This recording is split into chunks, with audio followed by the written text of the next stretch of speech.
Γεια σας. Σήμερα θα μιλήσουμε για την τελευταία μάχη του αρχαίου ελληνικού κόσμου. Η μάχη της Πιερίας, η οποία έλαβε χώρα το 168 π.Χ. Θνήσκε υπερπατρίδος, δελφικό πρόσταγμα.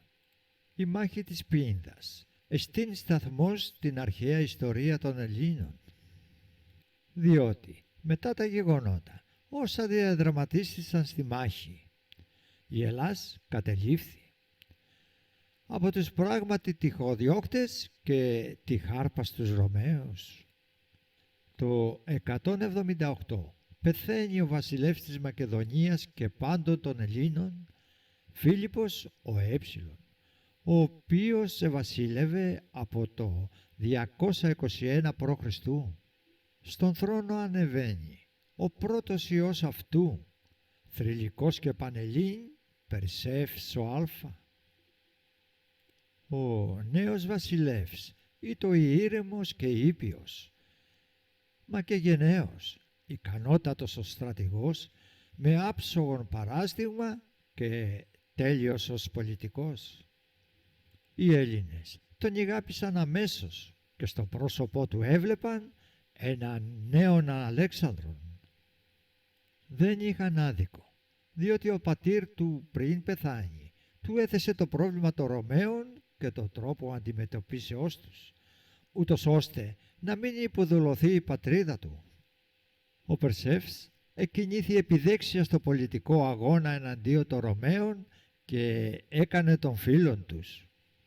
Παραλλήλως, όπως απαιτεί η πολιτική και συμφώνως με τας οδηγίας του πατέρα του, σύναψε άριστες σχέσεις με τους εχθρούς των Ρωμαίων, ένωσε τους Έλληνες του Νότου, καθώς επίσης τους Ροδίους, τας πόλεις του Βυζαντίου και τους δημοκρατικούς πολίτας όλης της Ελλάδος. Ο Περσεύς ήταν μοιημένος στα ιερά ελληνικά μυστήρια και εγνώριζε αρκετά πράγματα. Μία κίνησή του έκαμε τους Έλληνας να τον υπεραγαπήσουν, τους μισέλληνας όμως να τον μισήσουν. Έστειλε πρέσβης στο ιερό της Δήλου το 171 π.Χ., όπου καλούσε όλους τους εξόριστους για οικονομικούς λόγους από τις πόλεις τους, καθώς και τους άπορους στην Μακεδονία για να εργαστούν. Μια και η Μακεδονία πάντοτε είχε και έχει έφορη γη στα πάντα, από γεωργικά έως ορεκτά. Η κίνηση αυτή έσωσε εκατοντάδας χιλιάδας Ελλήνων και ο Περσεύς θεωρεί το μεγάλη μορφή. Κάποιοι όμως δεν χάρηκαν για αυτό και άρχισαν να τον διαβάλουν στους Ρωμαίους. Το τυφλό όργανο των Ρωμαίων, ο βασιλεύς της Περγάμου Ευξένης, τον κατήγγειλε στη Ρώμη, λες και η Ρώμη ήταν αμφικτιονία. Η αισχρή προδοσία του αλητήριου και αργυρώνητου Ευξένη μας φέρνει στην Ελλάδα τους Ρωμαίους. Συνάπτονται μάχες όπου οι Έλληνες φριαβεύουν και επί παραδείγματι στην Απολωνία το 169 π.Χ. Ο Ευξένης όμως δεν ησυχάζει. Ήτο γνωστή η φιλία τους με τους φοινικογεφυραίους έμπορους, διότι εδωροδοκείτο. Οι Έλληνες της τότε εποχής έλεγαν για αυτές τους τις δραστηριότητες. Αν φτάσει ο Περσεύς στον Πέργαμο για να τιμωρήσει τον Ευξένη, τότε αυτός ο Ευξένης θα δραπετεύσει με φοινικικό πλοίο. Οι Ρωμαίοι δεν επαναπαύονται. Γνωρίζουν ότι τους Έλληνες σε μάχη δεν τους νικάς. Υπάρχουν άλλοι τρόποι. Ποιοι έδωσαν τέτοια θανάσιμη πληροφορία? Ο καιρός όμως έρχεται. Οι δύο στρατοί ετοιμάζονται για τη τελευταία συνάντησή τους στη Πίνδα της Πιερίας το 168 π.Χ. Αρχιστράτηγος των Ελλήνων είναι ο βασιλεύς Περσεύς ο Α. Αρχιστράτηγος των Ρωμαίων και όχι μόνο ο Λεύκιος Εμίλιος Παύλος. Ο Έλληνας βασιλεύς αναμένει τους υπόλοιπους αδελφούς του που του υποσχέθηκαν στρατιωτική βοήθεια. Αναμένει ο θρύλος.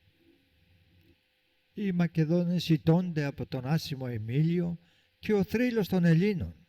Ο Περσέευς οδηγείται σιδηροδέσμιος με τα παιδιά του στη Ρώμη, καθώς και το σύνολο των επιφανών Μακεδόνων. Τα παιδιά του δολοφονούνται μπρος στα μάτια του. Ο Περσέευς συνελήφθη. Στο ιερό των Καμβύριων της Σαμοθράκης, όπου κατέφυγε μετά το κακό της πίνθας, τον ρίχνουν φυλακή και πεθαίνει από την πείνα. Η Μακεδονία χωρίζεται δια Πυρός και Σιδήρου σε 4 επαρχίες: Θεσσαλονίκης, Πελαγωνίας, Πέλης, Αμφιπόλεως, και βγαίνει ένα διάταγμα να μην επικοινωνούν οι Έλληνες των περιοχών αυτών, ούτε κοινωνικά, μα ούτε για εμπορικούς λόγους. Συμφώνως με την Ιερά Ελληνική παράδοση, πριν οδηγηθεί μακριά από την Ελλάδα ο Περσέας, όρκησε 2 στρατηγούς του: ή να διατηρηθώσιν η Ελλάς, η ελευθερία, και αποτέμνην να κοπεί τη διχόνοια. Ο Εμίλιος Παύλος κάτι γράφει σχετικό στα αποσπάσματα που διασώζονται. Το 146 π.Χ. ο στρατηγός των Ρωμαίων καταφθάνει στην Ελλάδα με πολυάριθμο στράτευμα, όπου προβαίνει στις ακόλουθες, εντός εισαγωγικών, πολιτιστικές και αντιρατσιστικές πράξεις. Και η Κόρινθο, διότι είχε πολεμήσει μαζί με το Περσέα, λέιλατη όλη την περιοχή, κατασφάζει τον ελληνικό πληθυσμό και πολλοί ως δούλους, όσους εσώθησαν από τη φωτιά και το σίδερο.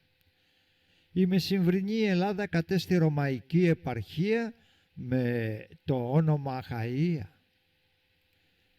Η μάχη της Πιερίας του 168 π.Χ. ως τελευταία μεγάλη αναμέτρηση μεταξύ της ανεξάρτητης Μακεδονίας και της Ρωμαϊκής Δημοκρατίας αποτελεί ένα καθοριστικό σημείο στην ιστορία της αρχαίας Ελλάδος. Η συντριπτική ήττα των Μακεδόνων υπό τον Περσέα όχι μόνο επισφραγίζει την υποταγή του Μακεδονικού βασιλείου στη Ρώμη, αλλά και την αρχή μιας νέας εποχής, καθώς τα ελληνικά βασίλεια περνούν υπό ρωμαϊκή κυριαρχία. Η μάχη αυτή σηματοδοτεί την οριστική μετάβαση από την κλασική ελληνική ανεξαρτησία στην αυξανόμενη δύναμη της Ρώμης, η οποία κατέστη κυρίαρχη δύναμη του μεσογειακού κόσμου. Η Ελλάς υπετάγει στους νεοβάρβαρους παγκοσμιοποιητές της τότε εποχής, αλλά δεν εξέπνευσε και δεν αφανίστηκε. Υπέταξε τους κατακτητές πολιτιστικώς, έδειξε σε αυτούς ότι ζούσε. Ευχαριστούμε που μας παρακολουθήσατε. Εάν σας άρεσε το βίντεο, κάντε εγγραφή.